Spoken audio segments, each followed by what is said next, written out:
Hello and welcome. I'm Scott Dennis. Thanks so much for joining us. Topping our news today at noon, some Venice residents are calling for change along Center Road. That's where 4 bike riders were hit by a car last week. ABC 7's Marla Spence has more on what protesters want to see happen along Center Road. These protesters are here on Center Road and East Village Drive in Venice, advocating for changes to this road after 4 cyclists were hit and injured last week. And we're not taking it. We want it to be safe, don't we, people? Yeah! Residents of 6 Venice communities and members of the Coastal Cruiser Bicycle Club want to reduce speed limits from 45 to 35 miles per hour and have a traffic light installed on the road where 4 cyclists were hit and injured last week Tuesday.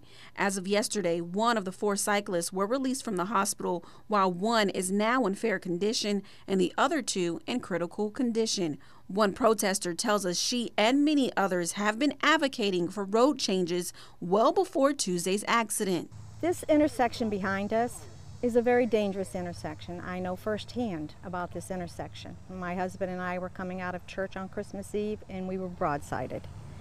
We're going to suffer with those injuries for the rest of our lives. Many drivers are driving well in excess of 55 miles an hour on Center Road. Residents tell us the speed limit and the lack of a traffic light isn't the only issue. They say a big business development is set to be constructed near the road, which will cause more traffic in addition to a nearby school and church. Mr. Caldwell now wants to put a business right in this corner right here.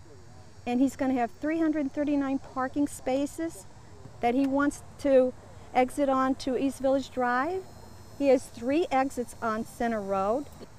We live here. We go to church here. Our children go to school here. We need safety. Protesters and residents here in Venice plan to be at a county commission meeting on Wednesday to advocate for a street light and reduce speed limits in this area. They also plan to voice their views on not wanting Caldwell Trust to build additional buildings that'll result in more traffic in this area. I'm Marla Spence reporting in Venice for ABC 7, your Suncoast News.